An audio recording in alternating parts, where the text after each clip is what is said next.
Good morning. Welcome back to our Indian polity sessions. In the last 2 days, we have seen regarding introduction to the Indian polity. We understood certain important points. So now let me show you certain questions that are related to the same topics what I have covered in the last 2 days, so that our ideas will be concretized. I'm showing you the document straight away. Let's try to answer these questions. Apart from learning the subject, practicing the questions is also equally important. So it will give you more clarity on the subject. Because of any reason, if you don't get the answer for any question, it will become easier for us to go back to the subject and revise. I'm opening the document straight away.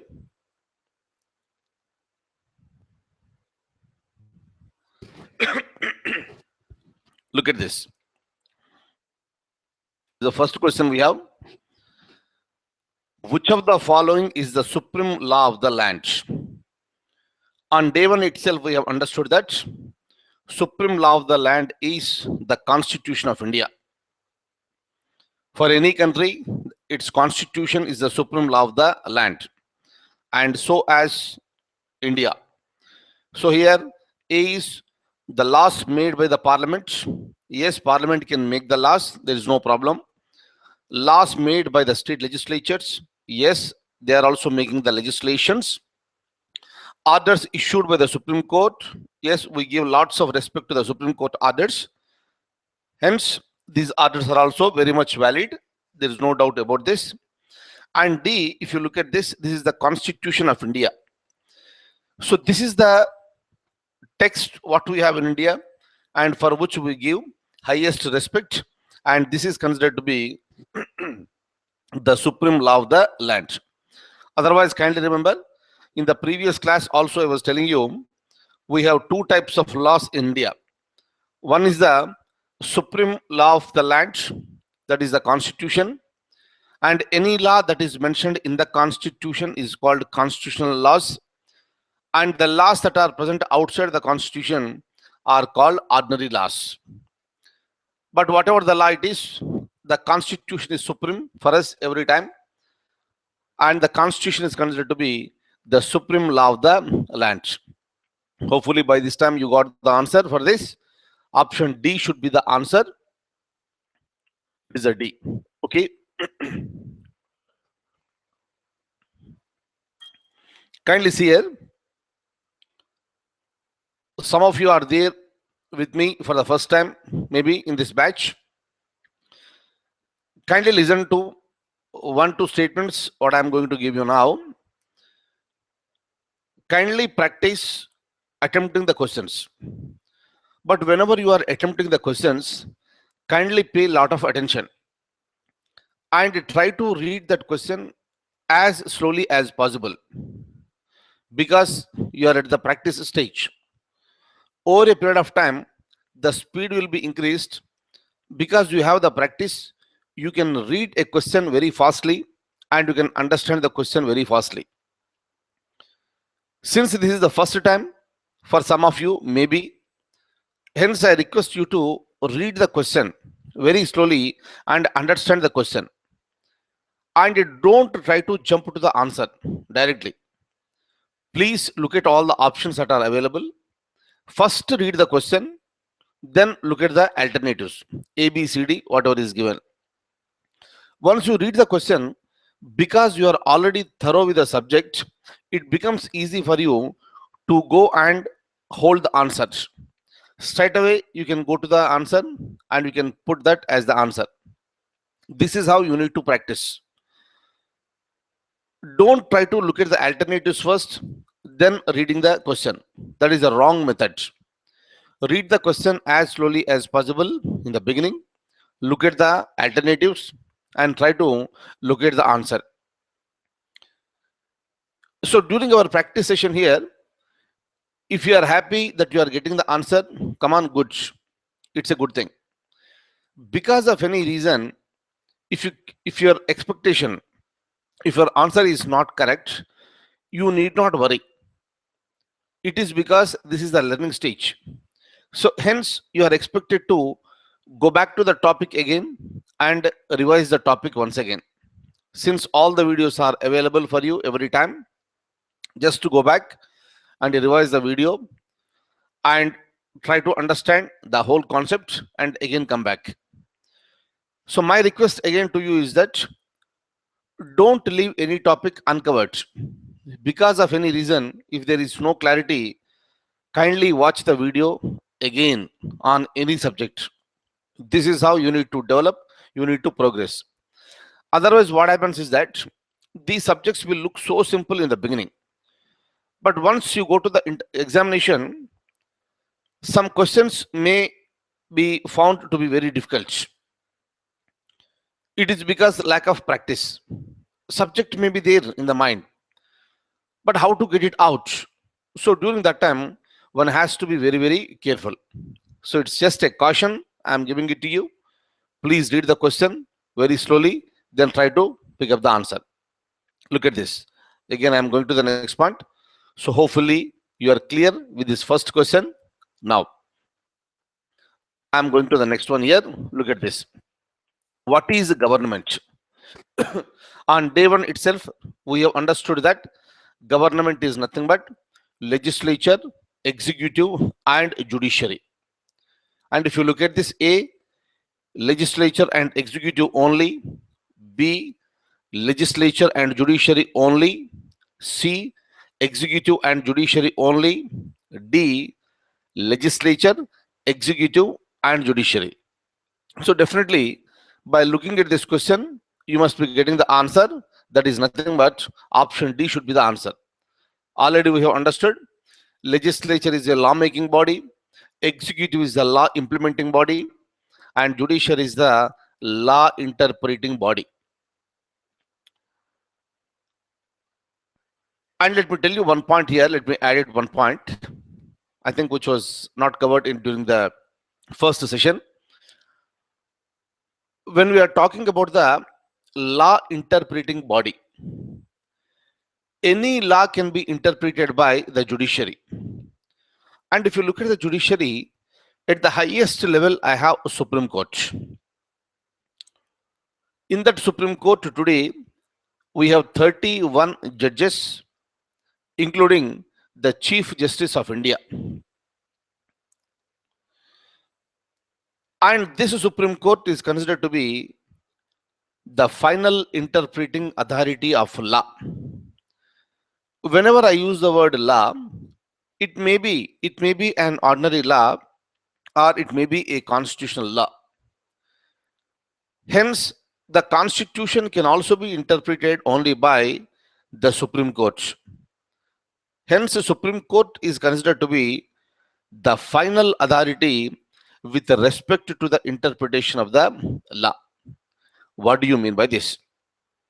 Even today also, after the commencement of the Constitution, after so many years, even today, still there are certain doubts or gaps, the people will call it, or even today also they are present in the Constitution. That may be lack of understanding, that may be the lack of clarity. Hence, there should be an organization who should be in a position to interpret the law. And in India, the Supreme Court is considered to be the final interpreter of the Constitution. Final interpreter of any law, final interpreter of the Constitution. Kindly remember. That is the reason, whenever we have any doubts with respect to the Constitution, then the doors of the Supreme Court can be knocked and Supreme Court will look into this and it will interpret the particular law. So that is the meaning of the interpretation of the laws. Okay, now, so let me come back to this.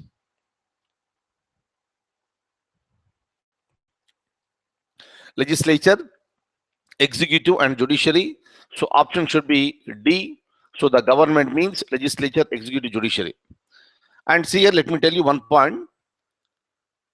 These questions may be looking so simple to you. Yes, They are very, very simple questions. It is because you know the subject now. After knowing the subject, if you try to attempt the questions, it becomes so simple. And sometimes even in the examinations also, after the examination is over, the students will come out and tell certain things. The paper is so easy, but the same paper is considered to be very, very tough for some people. It is tough because they did not complete the preparation thoroughly. Still, there are certain gaps, hence there are doubts. But here today, whatever we are practicing, hopefully everybody is in a position to answer all the questions correctly. If there is anything wrong, you can go back to the concerned video and revise the video. Again, I'm coming back here. Look at this. Answer D, that is legislature, executive, and judiciary. Next one, I'm going to this. Legislature is a part of. What do you mean by this? It is just like the previous question, what we have discussed. This you can answer it very easily. Legislature is a part of. Is it executive? Is it judiciary? Is it a part of the government? Or none? Already we know the answer. Legislature is a part of the government. So answer should be 3. Kindly see here.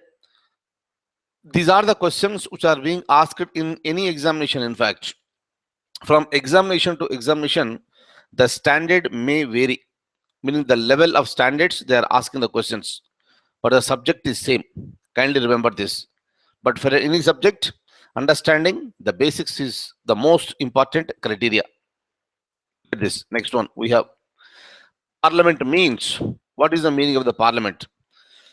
This is a question that is asked very, very frequently in various examinations. Parliament means Lok Sabha only, Rajya Sabha only, both Lok Sabha and Rajya Sabha, or option number 4, it is Lok Sabha, Rajya Sabha, and the President of India. That is the answer. It should be option number 4. Very, very, very important. Very frequently asked question, please. Option 4 is the answer. So this you have understood very clearly. Now I'm just moving ahead. Now look at this. We have another question, similar type of question. This question is related to the President of India. Already we have understood certain points regarding the President of India. Of course, it's a very, very big topic. In our future course of discussion, let's try to understand so many points regarding the President of India. If you look at the question, President is a part of. We have seen 1, 2, 3, 4. What is this? Number 1, House of People's Representatives. On day 1, I told you, this is nothing but the Lok Sabha or the lower house of the parliament. The constitution has used the words House of People's Representatives. B, that is number 2, Council of States. That is nothing but the upper house of the parliament. That is nothing but the Rajya Sabha. Number 3, State Legislature. Number 4, Union Legislature. On that day, I was telling you, Union Legislature is nothing but the central legislature, or it is also called the parliament. So by now, you might have come to a conclusion what should be the answer here. So President is a part of. Option 4 is the answer. That is the parliament. And here we have written that as the Union Legislature. But otherwise, look at this. House of People's Representatives is nothing but Lok Sabha. Council of States is nothing but Rajya Sabha. But President is a part of the parliament. He is not a member of the parliament, but he is a part of the parliament. So option 4 should be the answer. That's that. Now, I'm moving further. Look at this. Which of the following institutions in India are permitted to make the laws? We know what is the lawmaking body. We have already understood. Legislature is a lawmaking body. And in India, we have 2 types of legislatures. One is the union legislature, that is also called the parliament, and the second one at the lower level, that is called the state legislatures. Every state has got its own legislature. This is also one of the reasons why India is considered to be a federation where there is a division of powers. That is the reason in the constitution we have something called central list, state list, and concurrent list.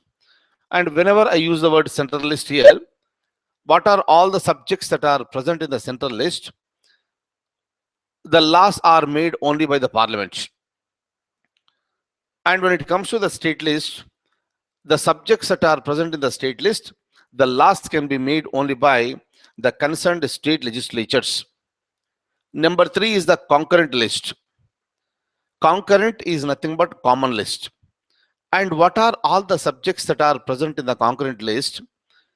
Both the central government or state governments can take a decision. Both parliament and state legislatures can make the laws on these subjects. So this is the basic idea. Is it clear? But when it comes to this question, by now you must have got the answer. So the answer should be, which of the following institutions are permitted to make the laws in India?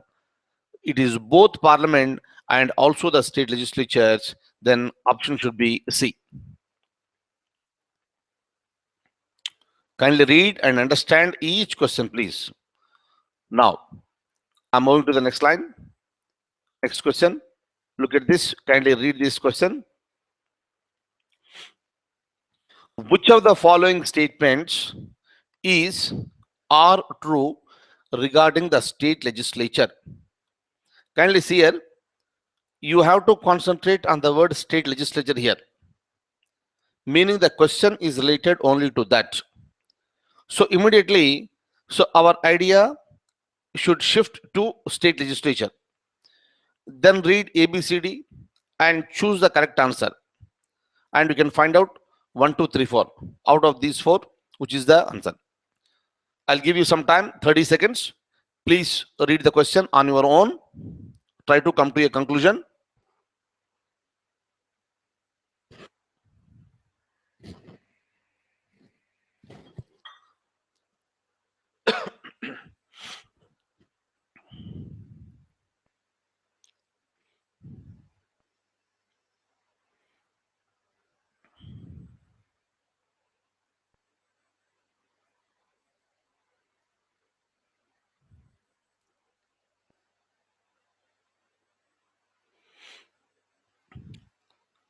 Hopefully, you might have read it now. Look at this. Let me have a discussion with you for a period of time. We are talking about the state legislature. Look at ABCD. A, it is unicameral. We know what is the meaning of the unicameral. It is nothing but having a single house in the state legislature.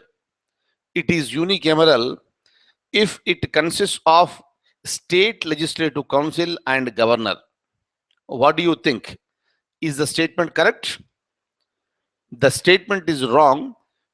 It is unicameral if it consists of state legislative assembly and governor.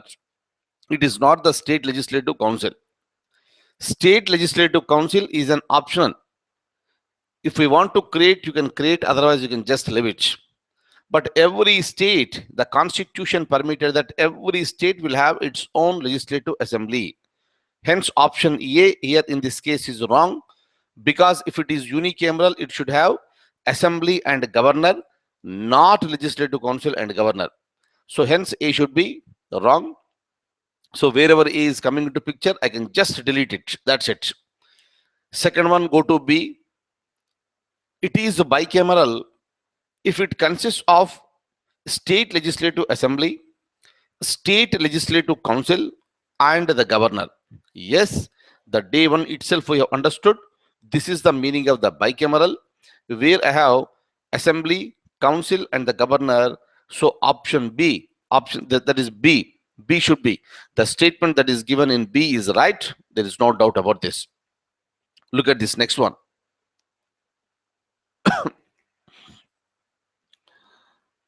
The parliament is empowered to establish or abolish a legislative assembly in a state. The parliament is empowered to establish or abolish a legislative assembly in a state. That is wrong. Once the state is created, it will have its own legislative assembly permitted by the constitution.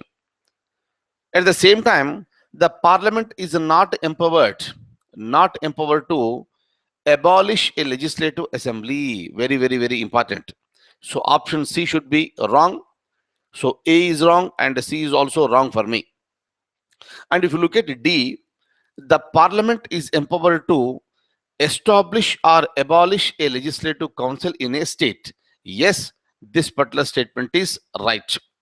So in this case here, so the B is right and the D is also right. Okay. And of course, if you look at this 1, 2, 3, 4, so this B and D is not there. Let me just make some correction here, and accordingly we'll try to change the answer. So this is the B and D. This is the answer. So and true regarding this moment. So answer should be, it should be changed to 3. Is that okay? Kindly have a look at this. B and D are the correct statements for me. This is the true. I just adjust the document for a moment. Yeah. Now kindly have a look at this. Option A is wrong for me. It is because it should be legislative assembly and the governor. So I am eliminating option A. B is correct for me. It is bicameral if it consists of assembly, council and governor. So it should be right. Option C is wrong for me because the parliament is empowered to establish or abolish a legislative assembly in a state is wrong. So I am removing that statement. So A and C I can remove. And if you look at the D, the parliament is empowered to establish or abolish a legislative council in a state. That is right. So here in this case, A and C are wrong. B and D are the right statements. And the question is about the which of the following are the true statements.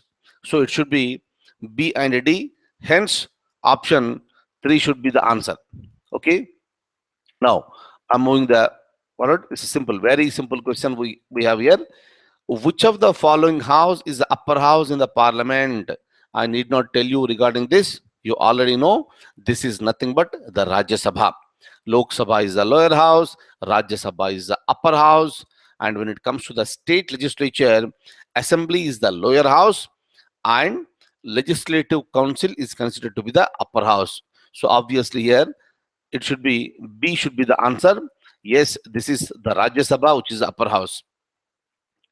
Now look at this. A similar question. Which of the following house is the upper house in the state legislature? Option D should be the answer because it is the legislative council. Kindly remember this particular question here. Let me add just one point here. In any state, if it is unicameral legislature, definitely you will have something called assembly. If it is unicameral, there we will not be using any word called lower house or upper house. Only when the legislative council is created, the newly created house, that is the legislative council, is considered to be the upper house. When legislative council is created, then only assembly is considered to be the lower house. Hopefully I'm clear. And kindly remember, so at the state level, it is the state legislature that is considered to be the upper house. This legislative council is considered to be the upper house in the state legislature. So option D should be the answer here. Yes. Now, simple point. Must be knowing about this. How many states in India have bicameral legislature? You must be knowing this. Kindly count if you want. What are the states? We have 29 states in India, and out of 29 states, majority of the states are unicameral in nature, and few states are bicameral, meaning they have both assembly and also the legislative council.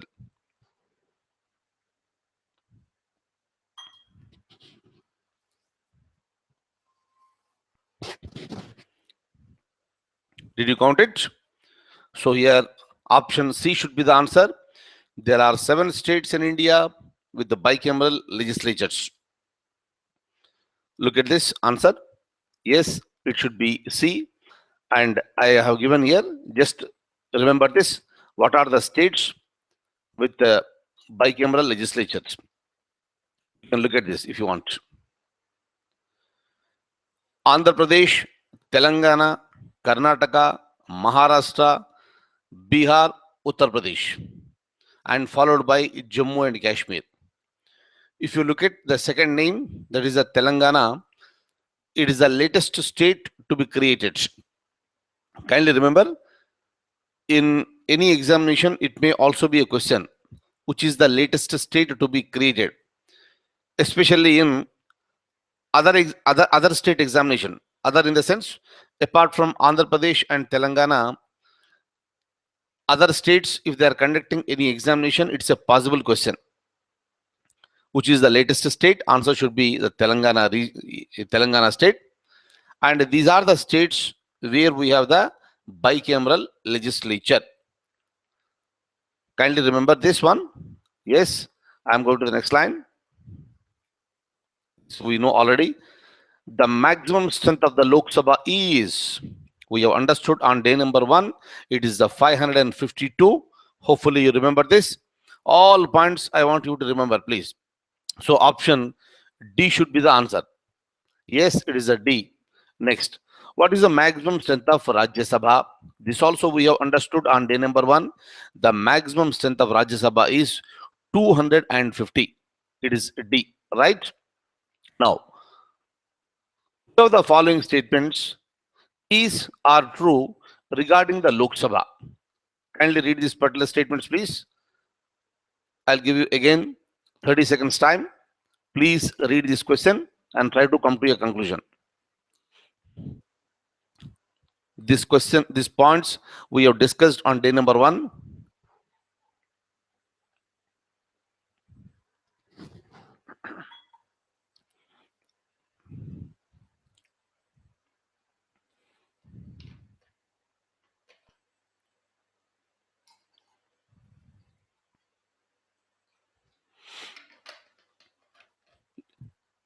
Right.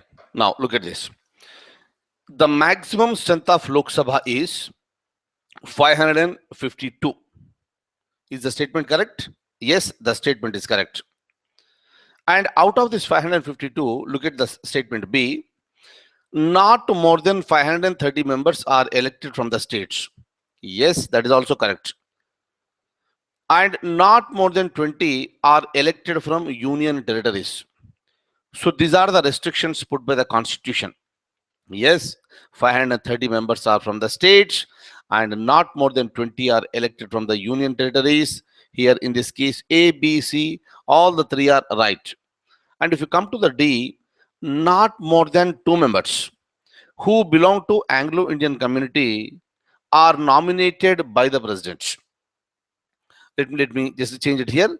May be nominated by the President of India. May be nominated. Right, we have understood what is the meaning of this may be nominated. It is not a compulsion to have.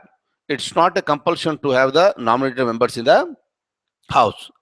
But if you look at this option, this is statement number D, not more than 2 members who belong to Anglo-Indian community may be nominated by the Prime Minister.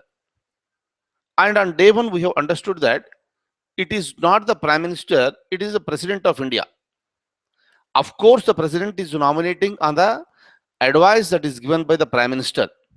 But the Constitution is saying that they are nominated by the President, not by the Prime Minister. Hence, in this particular case, option D should be wrong, and that is not there in the, it should not be there in the answer. So only ABC should be the correct answer here. Hopefully you got it. So this is the reason why I want you to read each and every question and every statement very, very carefully. Then you can come to the conclusion very easily. Now, answer 1 should be the answer is the 1. If you want, I can show you the question once again. You can just have a look at this. Maximum strength is 552.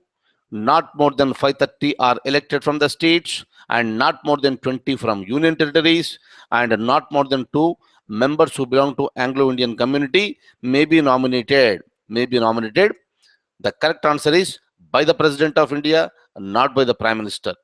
Because it is given as a Prime Minister here, the statement number D is wrong. Hence, only A, B, C are correct for me, and answer should be number 1. Look at this. Now, another question we have. The members of which of the following houses are elected through the direct election? I told you what is the meaning of the direct election. It is the people, meaning all the people in the country who are not less than 18 years of age are permitted to vote in the election. If all the category of the people who are permitted to vote in the elections, then only that is called the direct election. Look at this. Number 1 is House of People's Representatives. That is nothing but Lok Sabha. Yes, the Lok Sabha elections are direct elections. Hence, 1 should be there in our answer. Next, when it comes to Council of States, we have already understood that Council of State, these members are elected by the elected members of the state legislative assemblies.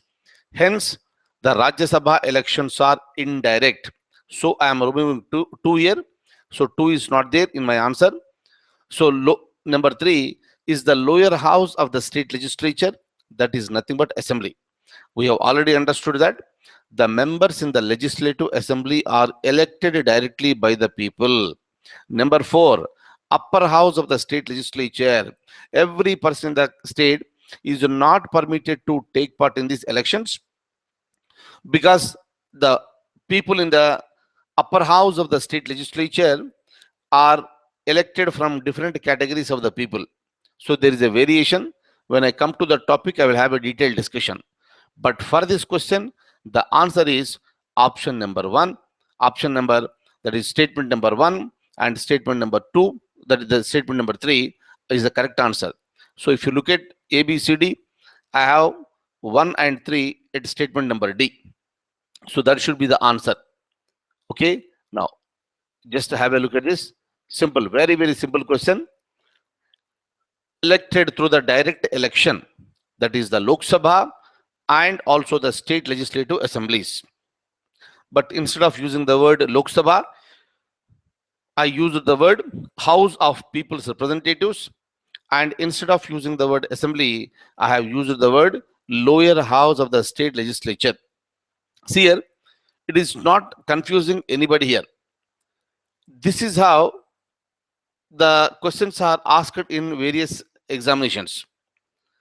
Hence, if you just remember the word Lok Sabha, Rajya Sabha, Assembly, then so that may create some confusion in the examination if they use the different terminology. That is the reason why I am giving you in this particular format. Now, so this is the D answer. Now look at this. This we have discussed already. The members of the Rajya Sabha are elected by, you need to be very, very clear, elected by. If you look at option number 1, Rajya Sabha members are elected by all the members of the state legislative assembly. Wrong. It is not all. We have already seen. Look at option number 2. All the members of, by all the members of the state legislative council. No. Because during the Rajya Sabha elections, the state legislative councils do not come into the picture. And moreover, every state does not have the state legislative council. Hence, I am removing both 1 and 2. Look at this number 3. Rajya Sabha members are elected by the elected members of the state legislative council. That is also wrong. Number 4, the Rajya Sabha members are elected by the elected members of the state legislative assembly. That should be the correct answer. Is that okay? Meaning, in every state legislative assembly, there may be one nominated Anglo-Indian who is nominated by the governor of the concerned state.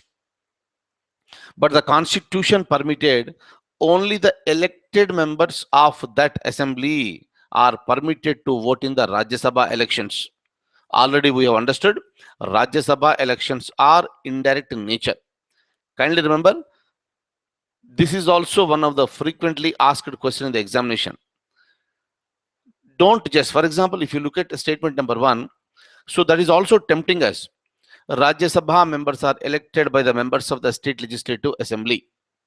Don't go by that, because whenever you look at the word all, that statement will become wrong, because you need to search for the right statement, and that right statement is available at option number 4, because they are elected by.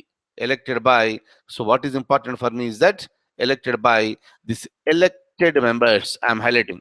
So this particular word is important for me, then only the statement goes correct. Otherwise, there is a very little difference between statement number 1 and statement number 4. Okay, hence you need to read the question and options very clearly and thoroughly. So this is the place where generally the people will make the mistakes and they will lose the marks. And I don't want you to lose any mark, please. Right? So it is the option number 4 is the answer. Look at this. Again, you know this one. Look at the question and try to answer it.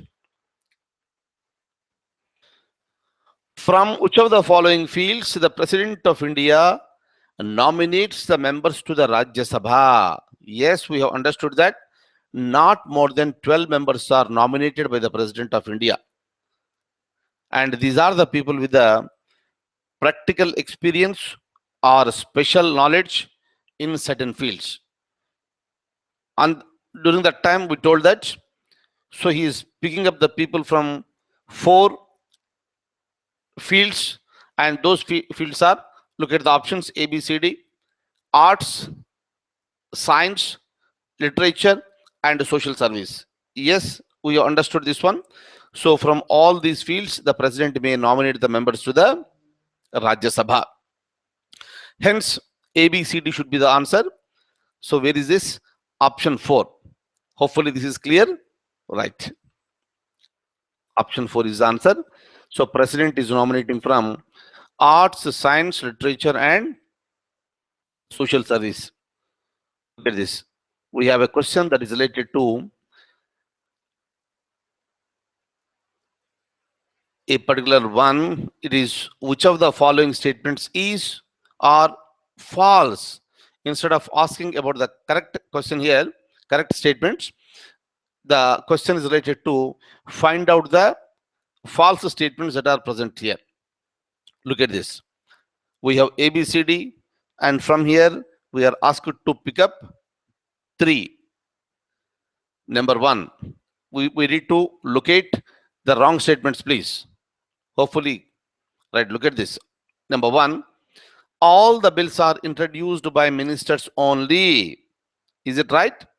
Yesterday we have understood not all the bills are introduced by ministers only. Only the money bills are introduced by the ministers. And when it comes to the ordinary bills and constitution amendment bills, they can be introduced even by the private members. So A should be wrong. So this is a wrong statement for me. Next, option B. Again, look at this statement B. All the bills must be introduced first only in the Lok Sabha. Is it a right statement? It's a wrong statement. We understood only money bills will be introduced first in the Lok Sabha, and the remaining other bills can be introduced anywhere. Look at this next one. All the bills must be introduced with the prior recommendation of the president. Again, do you agree with this statement? Definitely not. It is because only money bills are introduced with the prior permission, prior recommendation of the President of India.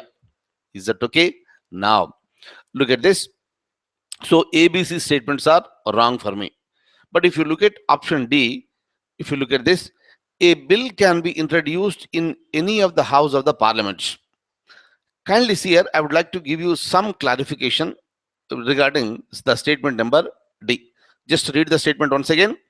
A bill can be introduced in any of the house of the parliament.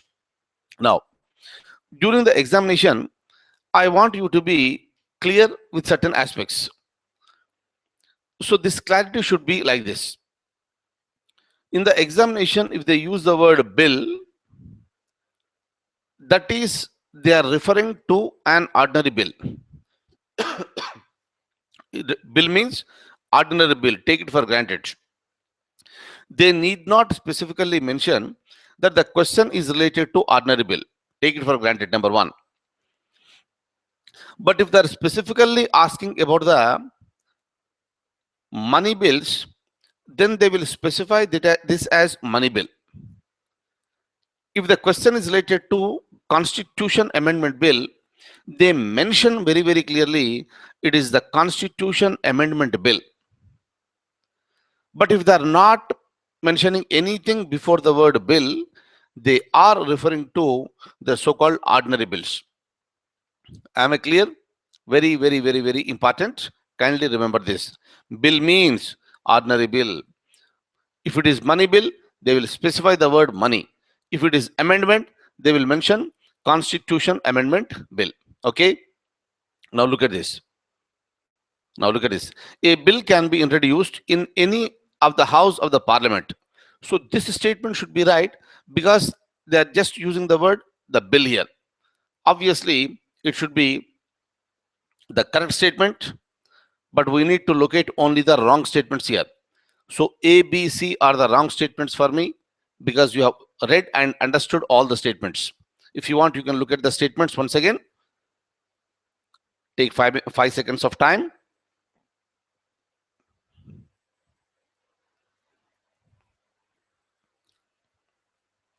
So hopefully you agree with me. A, B, C statements are wrong and D is the correct statement. And correct statement I am eliminating because the question is related to find out the false statements. So ABC are wrong for me. They are incorrect. Then option should be 4. Okay, I'm moving further. Now, look at this. You can answer it very easily.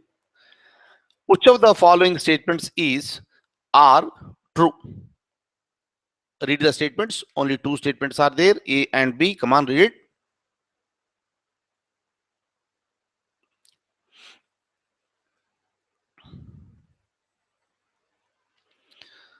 Public member is a person who is a minister. Statement A. Do you agree with this? Yes, you are agreeing with the statement. There's no doubt about this. When it comes to B, private member is a member of the parliament who is not a minister. Again, this statement is also correct for me. On day one, we have understood that yes, public member is nothing but a minister and a private member is a person who is not a minister. But I would like to add just one point to here. When I am talking about the private member, if you look at the statement B, private member is a member of the parliament who is not a minister. Meaning, a private member must be a member of the parliament. That is a condition. Outsiders, for example, we are not the members of the parliament. We are outside. Then we are not called as the private member with reference to the parliament. In order to be called as the private member, the person has to be a member of the parliament, number one. Hence, maybe Sachin Tendulkar, maybe today the Manmohan Singh, Sonia Gandhi, Rahul Gandhi, clear, all the people are considered to be the private members. They are the members of the parliament, but they are not the ministers. But if you look at the statement A public member must be a minister. That is the basic idea.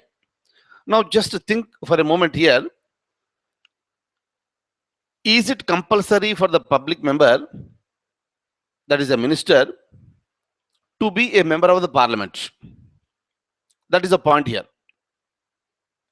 Very, very, very important. Kindly think for a moment here. Public member need not be a member of the parliament for a period of 6 months.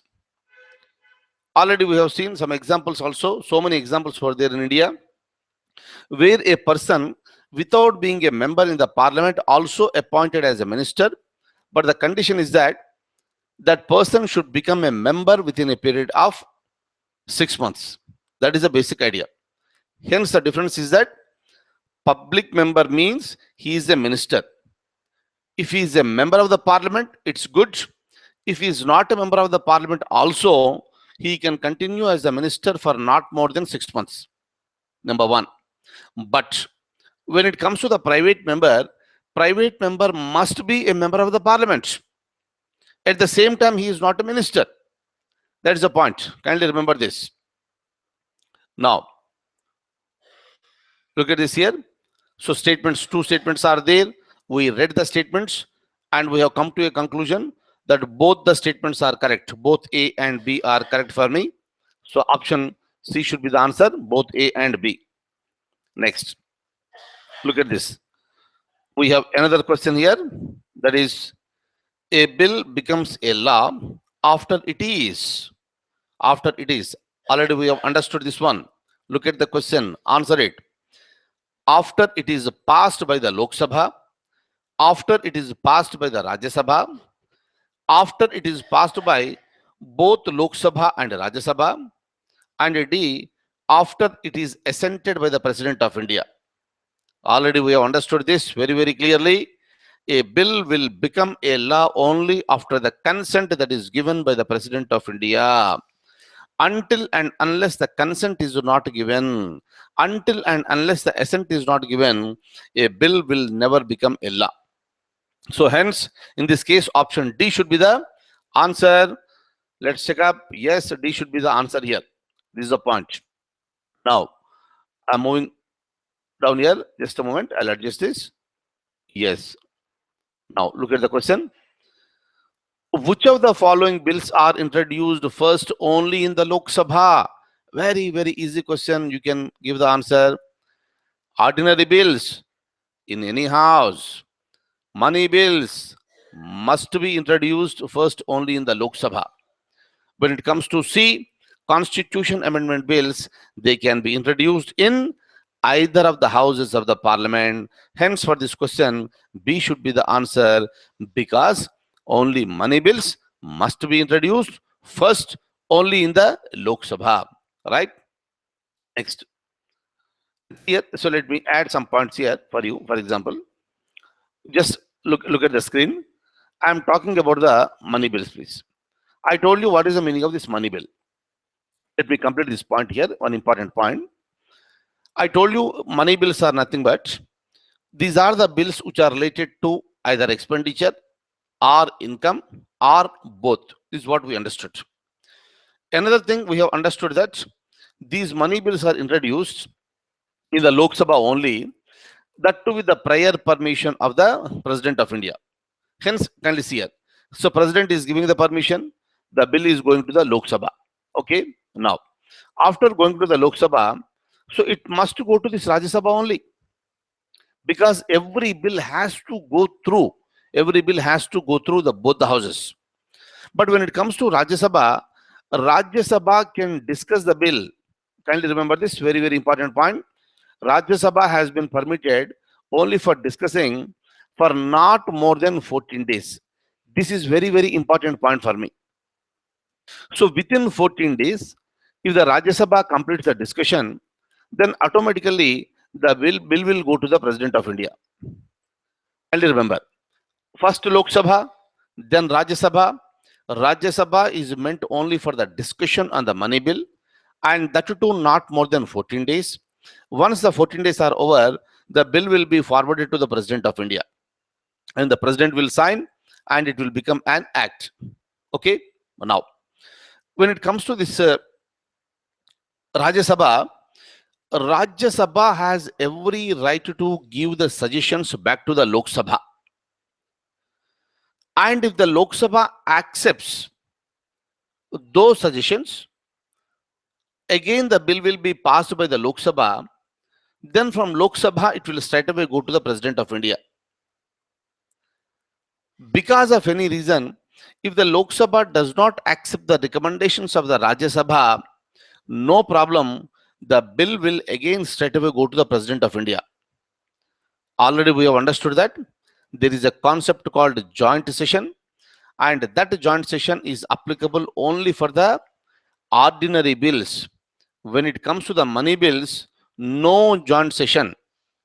Once it is passed by the Lok Sabha, that is considered to be accepted. Rajya Sabha will discuss, and Rajya Sabha may give certain suggestions. Those suggestions may be accepted by the Lok Sabha, may not be accepted by the Lok Sabha.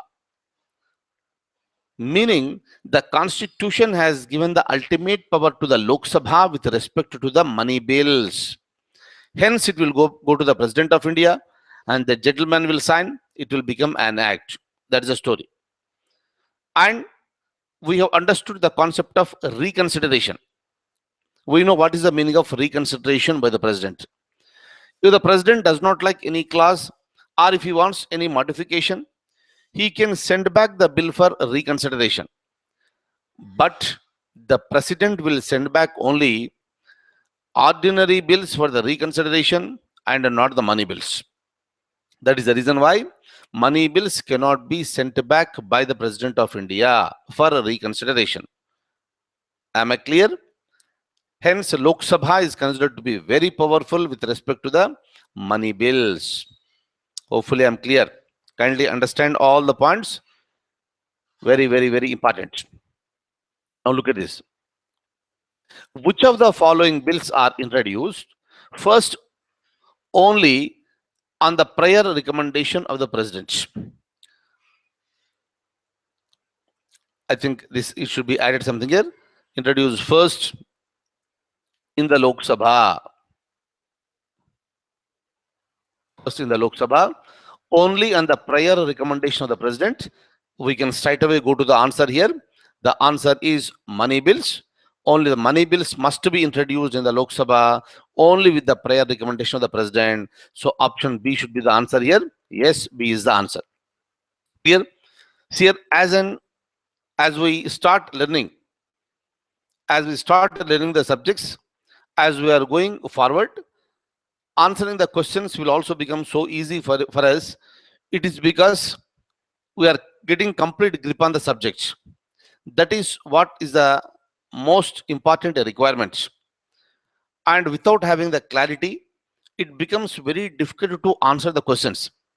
Some people will ask me, sir, you just tell me what is the books that are available which is giving so many questions.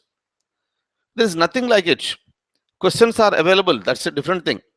But the questions will be answered only after learning the subject. Straight away, if somebody wants to go for answering the questions, it will become really very difficult for them to crack the examination. Hence, first learn the subject, then try to answer the questions. Now, again, I'm going back. Look at this. Now, look at this.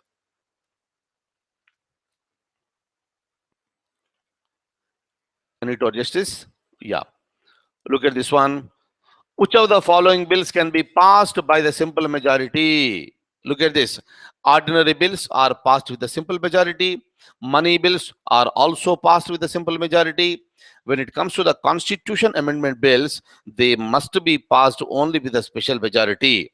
And out of this ABCD, definitely option A and B, wherever it is present, that should be the answer for me, because only ordinary bills and money bills are passed with the simple majority. So option 4 should be the answer. Okay, kindly remember, I told you these points in the previous class itself. Both ordinary bills and money bills, if they are passed by simple majority, that is enough. But constitution amendment bills must be passed only with the special majority. And kindly remember this point. I told you already what is the meaning of the simple majority, what is the meaning of the special majority. Right? Whenever we use the word simple and special, just try to recall that particular information so that impressions will be there and you will be remembering for a long period of time. Next one. Simple. Again, simple thing. Which of the following bills must be passed by the special majority? Look at the question. You can go for the answer very easily. It should be C. Am I right? So the constitution amendment bills will be passed with a special majority. So option 3 is the answer. I'm going down. Now look at this. Look at the questions. Which of the following statements is or correct regarding deadlock? I told you what is the meaning of the deadlock. Deadlock is a situation where there is a disagreement between the two houses of the parliament over an ordinary bill. The situation of deadlock will not arise in case of money bills and also in the constitution amendment bills. Look at this. If you look at option A bill is passed by the Lok Sabha and rejected by the Rajya Sabha. Yes, this is the situation of deadlock. A bill is passed by the Rajya Sabha and rejected by the Lok Sabha. Yes, again, it is also the situation of deadlock. In case of deadlock, the joint session is summoned by the speaker. The statement is saying that it is the speaker, but it is not correct. The joint session is summoned by the President of India. Hence, C should be eliminated. If you look at the D, the joint session is presided over by the chairman of the Rajya Sabha is also wrong, because this session is presided over by the speaker. Hence, in this particular case, it is option A and B. These two are the answers. So it should be option number 4. Hopefully I'm clear. Now, here kindly remember one thing. When I'm using the word deadlock, I told you this is the disagreement between the two houses over an ordinary bill. But otherwise also, the parliament is passing the money bills. The parliament is also passing the constitution amendment bills. But when it comes to the money bills, the constitution has given the most important rights or powers to the Lok Sabha when compared to the Rajya Sabha. Rajya Sabha, except giving back the suggestions to the Lok Sabha, if it wants to, it cannot do anything. But during the discussions, it will try to highlight certain points which are not included, or if there are any lacunae to fill up that gap, it will try to give certain recommendations to the Lok Sabha. But we understood that Lok Sabha may or may not consider those recommendations. Number 1. Hence, with respect to money bills, Lok Sabha is very powerful. Hence, there is no possibility of the joint session. And when it comes to the constitution amendment bills also, the constitution has not provided any provision for the joint session. What is the meaning of this? Imagine a situation, you have introduced a constitution amendment bill in the Lok Sabha. If it is passed in the Lok Sabha, then it will go to Rajya Sabha. Because of any reason, if the Rajya Sabha rejects this particular bill, again the situation is considered to be a deadlock. But to resolve the deadlock with respect to the constitution amendment bill, the constitution has not provided a provision for the joint session. If any constitution amendment bill is rejected by the second house, the bill is considered to be rejected altogether, and the bill will not go to the President of India. Am I clear? In the similar manner, if you introduce a bill in the Rajya Sabha, if it is passed, it will go to the Lok Sabha. Because of any reason, if the Lok Sabha rejects the bill is considered to be rejected altogether, because there is no provision for joint session with respect to the deadlock on constitution amendment bills. Okay, this is the point. Now, let me come back here. Now look at this. So option 4 is the answer here. That is A and B are correct. A bill is passed by the Lok Sabha and rejected by the Rajya Sabha. A bill is passed by the Rajya Sabha and rejected by the Lok Sabha. Yes, these are the two statements here. Joint session is summoned by the speaker is wrong, because the joint session is summoned by the President of India. The joint session is presided over by the chairman of the Rajya Sabha is wrong statement, because this particular session will be presided over by the speaker. Look at this. Simple question repetition here. Who summons the joint session of the parliament? A, that is the President of India. So that is the answer. We have discussed it. I'm moving forward now. Similar type of question again we have. Who presides over the joint session of the parliament? We have just seen it is option C is the answer. It should be the speaker. Yes, it is a speaker. Now, look at this understatement. What happens if the money bills are not passed? This is one important question, very frequently asked. Generally, so they will try to use the word that is called the budget here. What happens if the money bills are not passed here? What happens if the budget is not passed? Here we have already seen with respect to the money bills, only Lok Sabha has more powers. Rajya Sabha has no powers. And if you look at the government of the day, meaning the Prime Minister and the remaining other ministers, they hold the office if they have the confidence of the Lok Sabha. When I'm using the word confidence of the Lok Sabha means if a political party has the majority in the Lok Sabha, it will form the government. Majority in the sense is simple majority. That's the reason when we conduct the elections are conducted for 543 seats. And out of this 543, if you look at the simple majority, it is 272. Any party which gets equal to or more than 272 will claim to form the government. And the president will give the permission. And from that party, one person will become the prime minister and some other people will become the ministers. This is called the majority. Today, if we have the government means that party or parties will have the majority in the Lok Sabha. So in order to form the government, we don't have anything to do with the Rajya Sabha. Only Lok Sabha will come into the picture. And how long the government will continue, that is important.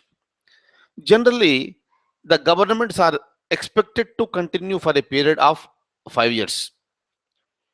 But the constitution made it very, very clear. The council of ministers shall be collectively responsible to the lower house of the parliament. What is the meaning of the collective responsibility? In the Lok Sabha, if you have the majority, you are permitted to form the government. And the government is continued to exist in the power as long as they enjoy the majority in the Lok Sabha. Because of any reason, if the majority comes down less than 272, then the government must resign, meaning the prime minister has to resign. Since the prime minister is the leader for the council of ministers, the prime minister's resignation is considered to be the resignation of the entire council, and the entire council of ministers will be dissolved. Meaning remaining other ministers need not submit the resignation letter. That is considered to be the submission of the resignation letter. That is called swim or sink together. But when it comes to the money bills, similarly, it is considered to be one of the serious aspects in the Lok Sabha. So hence, if the budget is not passed, if the money bills are not passed, that may be regarded as the government does not have the majority. And if you don't have the majority, you have to step down. Hence, money bills are very, very serious issues. If the money bills are not passed, what happens means, because that will be taken as the loss of majority in the Lok Sabha, loss of confidence in the Lok Sabha, the prime minister must resign.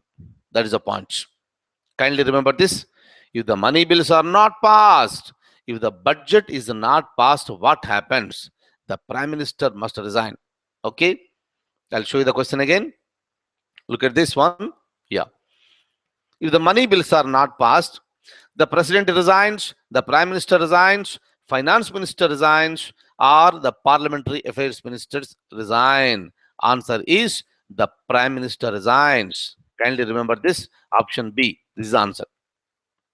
Now look at this. We have another question. Simple one. You can answer it very easily. Look at this. Which of the following statements is or false? A, B, C, D, we have seen, and is asking about the false statements. We have to locate the statements which are false. A minister must be a member of the Lok Sabha.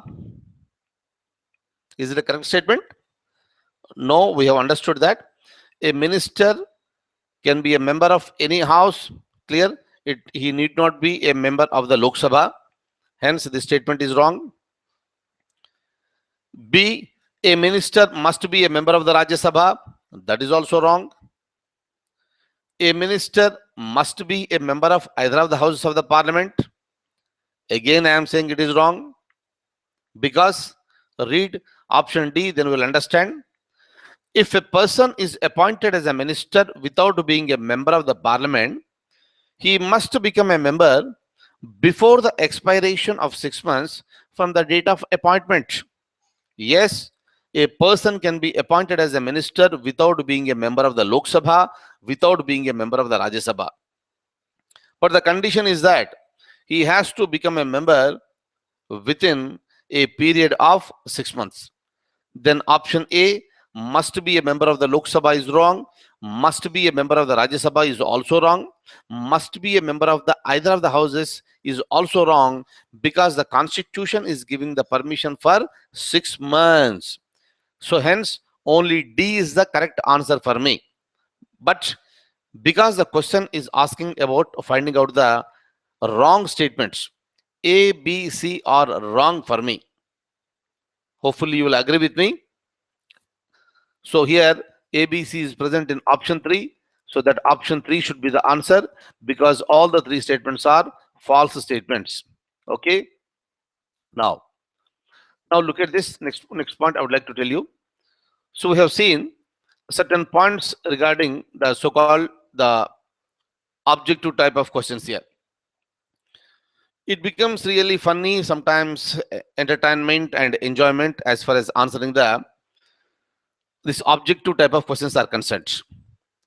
But when it comes to the civil service examination, the real challenge will lie when you are trying to put your answer on the paper that is in the form of descriptive type. Hence, what is important for us is to also start writing the answers. When do you start? Today itself, now itself, you need to start. Because you are a serious candidate who is preparing for the examination very seriously. And I want you to put your pen on the paper and start writing. Kindly don't get tense over this particular matter. Whenever we are asked to write certain things, so the body will not permit so easily because the mind is not permitting. Here, our consciousness should play a crucial role, whether we are really preparing seriously for the examination or not. If it is really serious, come on, then go ahead and write the answers. It is not just answering the objective type. It is very important to answer even the descriptive type of questions also. That we are starting. In the current affairs classes also, I frequently give you the questions. Some if you are trying it and you are sending me the answers. In the similar manner, I'll give you the questions which is related to this topic only. You need to begin, please. All these days, so there was an entertainment and enjoyment. Now the time has come up to be very, very serious, to prepare very seriously for this examination. That seriousness will be shown only in the doing certain things. If you postpone this one for tomorrow, it is nothing but you are postponing your own selection. Hence, no postponement, no procrastination. I want you to do it today itself. And first you write the answer on the paper, then you type it and you mail it to me. If there is a necessity of making any corrections, I'll try to find it out and I will give you the reply. That is how you need to move ahead, move forward. Kindly remember, today should not be the same like yesterday. Tomorrow should not be the same like today. At the end of each day, you will be learning so many things. And by tomorrow, you will be there with enhanced knowledge. If we have the same knowledge yesterday and today and tomorrow also, what is the use of this? There is no usage of this. Hence, each day is important, each point is important. Let us enhance our horizon, let's enhance our knowledge, let's enhance our working skills. Let us go ahead. That is possible only when we put something on the paper. That's the point. Hence, I am giving you some questions today. Please attempt these questions, write the answers, and I'll just send it to me. I'll correct them and I will give it back. This is how the practice should go on. It is not just for one day. We are going to do it almost every day. Then only the seriousness will be shown. Only those type of people will be selected during the first attempts. You just decide whether you want to make it in the one attempt or you want to go for a few more attempts. That's up to you. If you are going for the second attempt, third attempt also, there is no issue. But even during the second attempt and third attempt also, you need to do the same thing what I am telling you today. So my request is that when you have the chance, when you have the opportunity to do it now, why do you want to postpone it?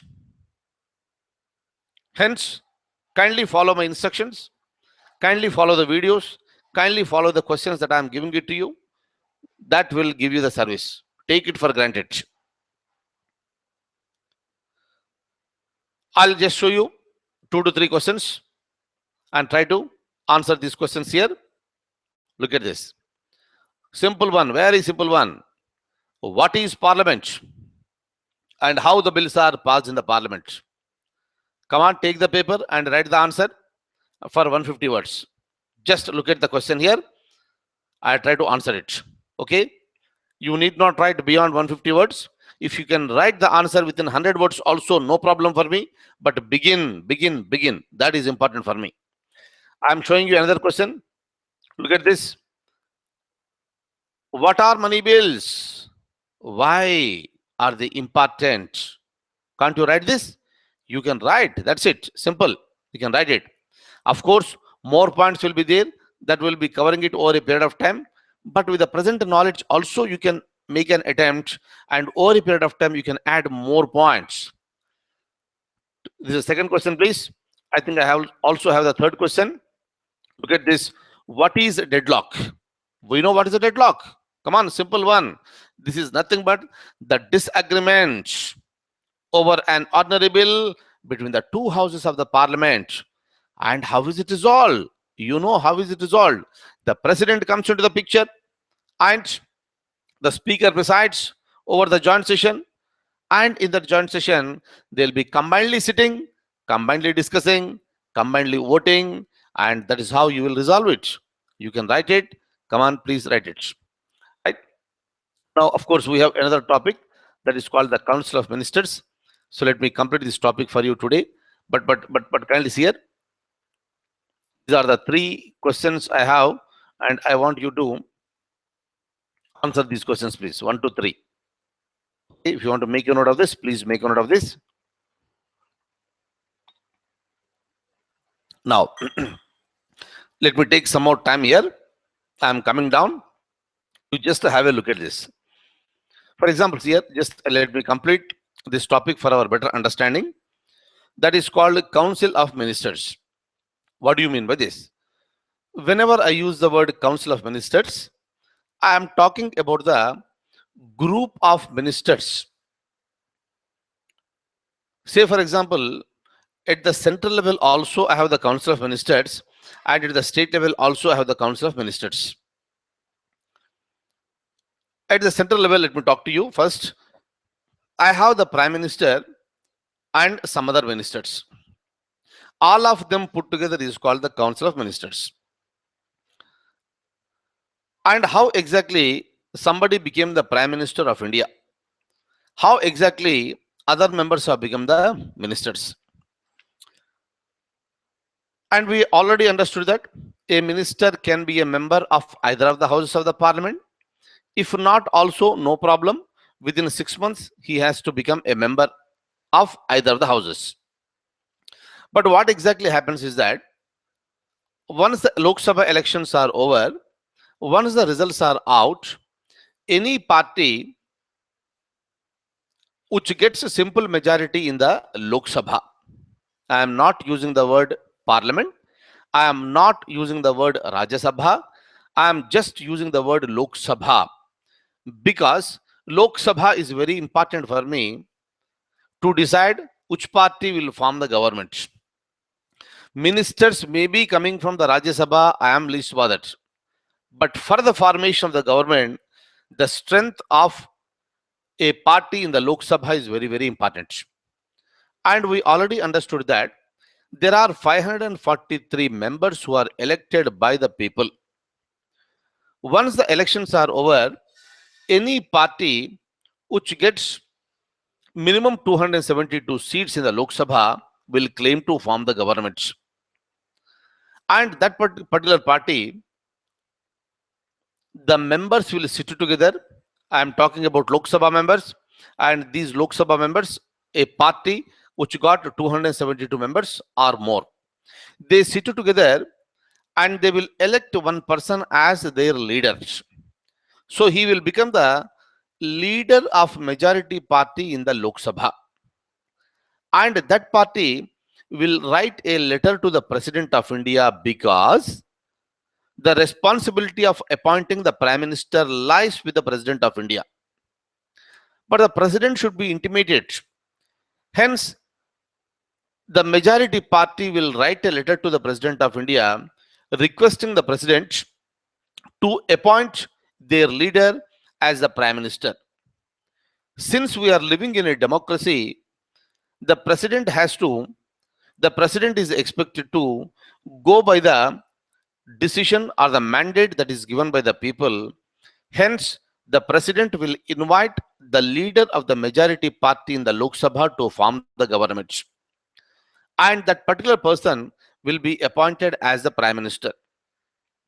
Once the Prime Minister is appointed, the Prime Minister will also recommend the President of India who should be appointed as other ministers. Constitution makes it very, very clear. The Prime Minister is appointed by the President of India, and other ministers are appointed by the President on the advice of the Prime Minister. Meaning, the Constitution has given a choice to the Prime Minister to pick up his own team. Hence, the President is not expected to appoint anybody as a minister. President must listen to the advice that is given by the Prime Minister, because tomorrow the whole administration will be run by the Prime Minister. Hence, the Constitution of India wanted to give him a free hand for smooth functioning of the administration.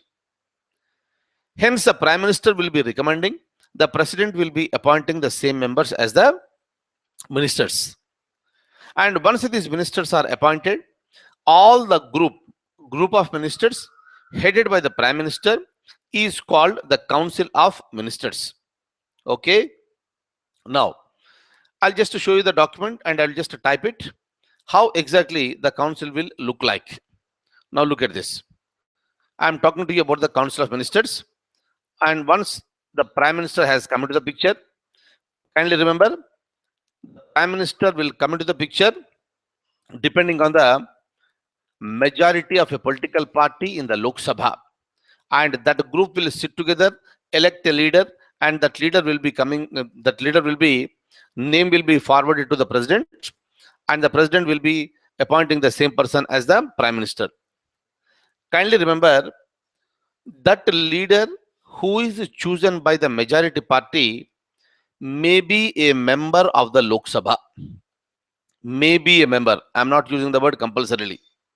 For example, if you look at it today, Mr. Narendra Modi is the Prime Minister of India and he is also a member of the Lok Sabha.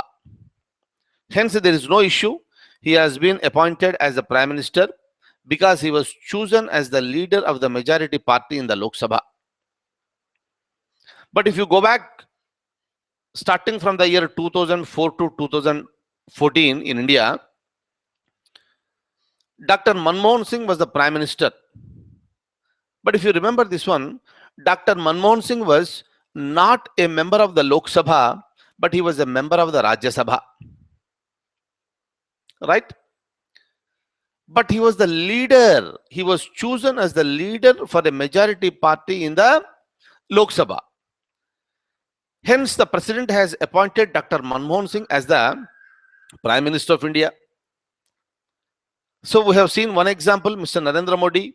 He is a member of the Lok Sabha. He is the Prime Minister today. We have just seen the example of Dr. Manmohan Singh. He was the Prime Minister for 10 years and he was a member of the Rajya Sabha. And apart from this, sometimes what will happen, if a person who is neither a member of the Lok Sabha nor a member of the Rajya Sabha is also appointed as a minister, when I am using the word minister, he may also be the Prime Minister. Yes, in India, we have the example even for this. Look at the year 1991, the elections were happening.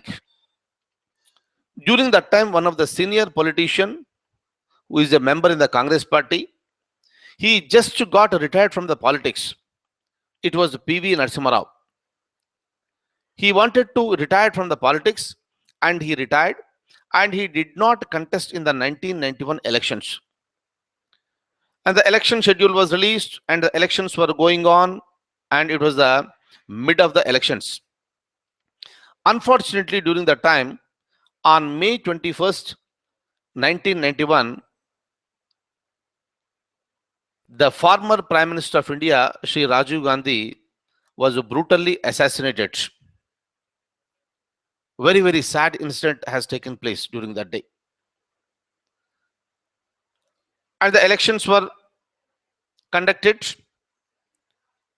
Now the situation is demanding that somebody should become the Prime Minister. Congress party, it was in a position to form the government and it was the single largest party during that time. During that time, the members of the Congress party have requested P.V. Narasimha Rao to come back into the politics and to run the show as the Prime Minister of the India. He accepted and he came back to the politics and he has been appointed as a Prime Minister. How he was appointed? He was not a member of Lok Sabha and Rajya Sabha. Still, the constitution is permitting him. And in the Lok Sabha, that largest party, the single largest party, the Congress, they have elected P.V. Narasimha Rao, who was neither a member of the Lok Sabha nor a member of the Rajya Sabha, as their leader. And the name has been forwarded to the President of India and the President has appointed Shri P.V. Narasimha Rao as the Prime Minister of India. Meaning, the leader will be chosen either from the Lok Sabha or from the Rajya Sabha or from outside, also no issues. We have seen all the examples. Narendra Modi, Dr. Manmohan Singh and P.V. Narasimha Rao, we have seen all the three things. But when it comes to P.V. Narasimha Rao, there is a constitutional obligation. He had to become a member within 6 months. During that time, he contested for Lok Sabha from this Andhra Pradesh. There was a constituency called Nandyala constituency and he got elected to the Lok Sabha and he continued as the member of the Lok Sabha and he served the nation as a Prime Minister for 5 years. This is what happens. Kindly remember these points. Okay, now Let me open the document. Let me show certain points to you here. Now, so the Prime Minister has been appointed, and after the Prime Minister has been appointed, look at this. I'm just typing here. The Prime Minister will recommend to the President, and some other ministers will be appointed as the cabinet ministers. Kindly look at this. So I'm talking to you about the Council of Ministers, which is headed by the Prime Minister, and below him there are some cabinet ministers. And when it comes to the below the cabinet ministers, we have something called Minister of State. Kindly remember this. And sometimes you will also come across with the words Minister of State with independent charge. So this is another one, another category. Okay. And but otherwise, what will happen when I'm talking only about the Minister of State here? So this Minister of State is nothing but an assistant minister to the cabinet minister. And when I use the word Council of Ministers, I'm putting all of them together here. All of them put together is called the Council of Ministers. But kindly remember, when I use the word Minister of State with independent charge, I am keeping him away because he is not answerable to the minister, he is not answerable to the cabinet minister, but is directly answerable to the Prime Minister. But otherwise, whenever I am talking about the Minister of State here, this Minister of State is nothing but is an assistant minister to the cabinet minister. And previously, below this, even below this Minister of State, we also have something called the Deputy Minister. Of course, now we don't have anybody like this now. But starting from the Prime Minister down to the level of the Deputy Minister, all the members put together is called the Council of Ministers. Kindly remember, Cabinet Minister, Minister of State with independent charge, or the Deputy Minister, nothing is mentioned in the Constitution. Constitution has mentioned only the Prime Minister and the Council of Ministers. But all this group put together is called Council of Ministers, and everybody in this group will be appointed by the President of India. Hopefully I'm clear. Sometimes here, because we are going to use this word very frequently in our future classes, that is the reason I am telling you now itself. Sometimes below the Prime Minister, you will also have somebody called Deputy Prime Minister. Just remember this. If a Deputy Prime Minister is also present, he will also become the part of the Council of Ministers. Okay. But whether to have a Deputy Prime Minister, whether to have a Deputy Minister or Minister of State or Minister of State with independent charge, everything will be decided by the Prime Minister of India. By the Prime Minister of India. Is that okay? For example, here, the first Prime Minister of India, Jawaharlal Nehru, he had the Deputy Prime Minister, that was Sardar Vallabhbhai Patel. And over a period of time, we have seen so many Deputy Prime Ministers like Morarji Desai, like this Charan Singh, Babu Jagjivan Ram. Over a period of time, we have seen Devi Lal. And over a period of time, we have seen L.K. Advani as the Deputy Prime Ministers. So it's not a compulsion. But kindly remember, I'm just repeating, the Constitution mentioned about the Council of Ministers, that is nothing but a group, and the Constitution also mentioned the Prime Minister. But remaining all the things that are, I'm showing it here, starting from the Deputy Prime Minister down to the level of Deputy Minister or Minister of State with independent charge, nothing is mentioned in the Constitution. Okay, kindly remember these points here, very, very important, because I'm going to use all these statements in our future discussions. That is the reason I just covered it. And if you look at the newspaper also, very frequently you will come across with the words that is called the Council of Ministers, and more frequently you will come across with the word that is called the Cabinet. I'll just tell you what is the meaning of the word Cabinet. Look at this. Look at this. I'm highlighting again. Starting from the Prime Minister down to this level, it is called Council of Ministers. But when I use the word Cabinet, this is the body which is considered to be the Cabinet. Only the highlighted part, please. Meaning Prime Minister and other Cabinet Ministers put together is called cabinet. But if I use the word council of ministers, it is a larger body. It is much bigger than the cabinet. Okay. So can I give you a statement? Hopefully you will agree with me. Cabinet is a part of the council of ministers. Yes. So this is the cabinet for me. And this cabinet is a part of the council of ministers. And kindly look at this. Prime Minister is the leader of the council of ministers. Yes, there is no doubt about this. There is no doubt about this. And when it comes to the cabinet again, Prime Minister is the leader of the cabinet. Prime Minister is the leader of the cabinet. Am I clear? Kindly remember all these points here. Now, this is what I wanted to tell you. This is what the Constitution is saying. And of course, we have a separate topic, Council of Ministers. When we come to the topic, I'll have more elaborate and detailed discussion. But these are the fundamental points. Kindly remember these fundamental points here. That will be important for us to understand so many things. And once you start reading the newspaper also, very frequently you will come across with this. Kindly start reading the newspaper.